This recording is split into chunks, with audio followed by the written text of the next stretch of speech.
Hey there, here today with my 1983 Case 448 garden tractor. Picked up a new item for this the other day, which is this sleeve hitch. A guy was selling it online, and I kind of wanted to use this tractor to do some cultivating and plowing, so I bought this from him. So one thing I noticed, I was looking for different ways of how you can attach, a cultivator or a plow to a type of tractor like this. Couldn't really find much online. I mean, like, you can find out that these exist. You can find out that the 3-point hitches exist. But other than that, there's really not too much information readily available. So just kind of wanted to make this video to show how this works and what all you need to actually run this thing. So first of all, the idea of a sleeve hitch really isn't unique to Case. You can get them for several different kinds of garden tractors. So I guess this part right here you would call your arm, I guess. And then this, whatever your attachment is, this is just a simple hitch to put a ball hitch in. So, but this is essentially the sleeve. So that would just slip over there. And then it has those holes.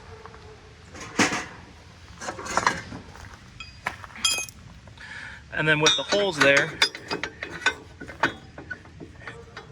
it comes with these big pins.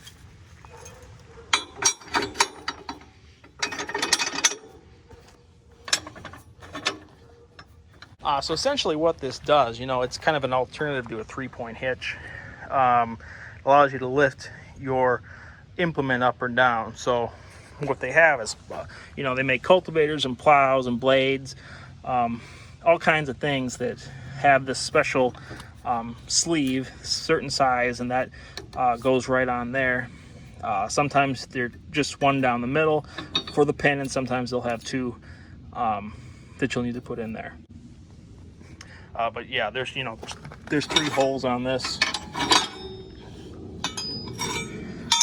So any sleeve hitch attachment should fit a combination of those 3 holes for whatever you need to put on there.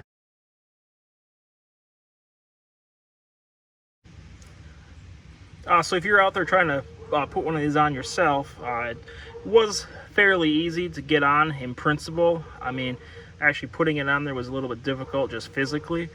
So what this is, so this kind of frame is all one solid piece. And then down here, you have these pins. And they kind of go through the frame, like that. And then on the other end of that pin, there's this arm that sticks up. And this arm, so you have a kind of a hinge there. So this arm bolts into these 2 holes right underneath your axle. So that's what those 2 bolts are. And the arm actually goes behind. So that's kind of the hard part, is holding this whole thing up while you're trying to line up the arms, which are movable back and forth on each side. So a little bit difficult to get in there. I had to use some wood blocks and stuff kind of just to set this whole hitch in place, just so I didn't have to lift it the whole time. But they do go in there, and they do go behind the holes on your tractor. So with kind of the hitch frame fastened to your axle, on the right hand side there is an extension arm that goes up, and you can kind of see that right there. It's this part right here that goes up, and kind of in front of your axle it goes. You can see the top of it there. Come around to the front.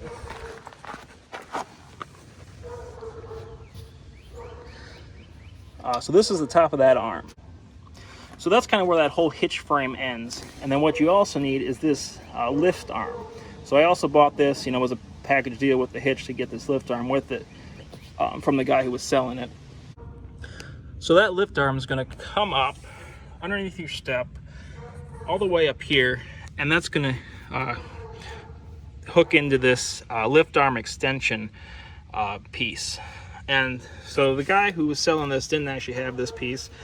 I had to buy this online. It was about $25 for just this piece of metal. I just got it from a Case Ingersoll parts dealer online.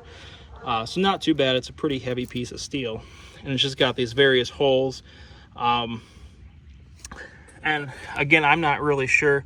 I couldn't find too much good information on which, you know, how this actually goes together again. So I just kind of did some playing around with it, and it seemed like this hole here, there's 4 of them here, that seemed to be the best for where I wanted the hitch to go in terms of up and down motion. So that was kind of my best range there. So that's why I chose that hole. I think any of the other ones, you know, you'd be either stuck too far up or too far down, depending.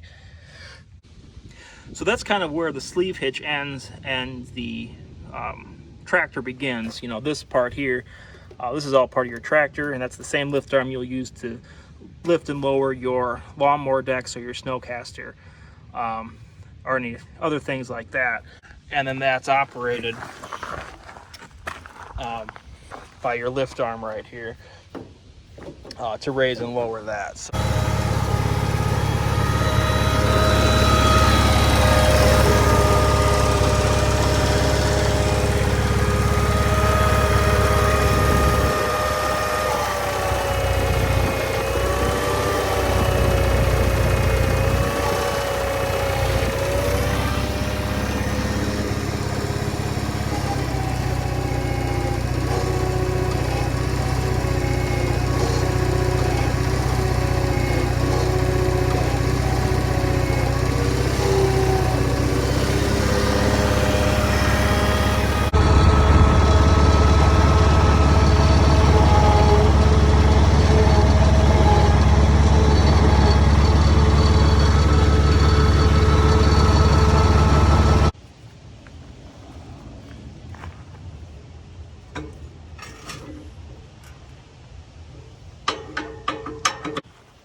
So we're all pretty impressed with both the sleeve hitch and the cultivator for that sleeve hitch. Definitely adds a lot of utility and a lot of capability to this little garden tractor. Kind of opens it up to a whole new class of implements available to it. It'll really be great for gardening and things like that. Like I said, not too much found, at least from what I found, on the sleeve hitch in terms of setup.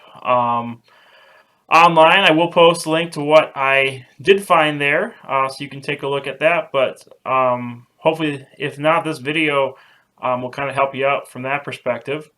So yeah, I hope this video helps you, and thanks for watching.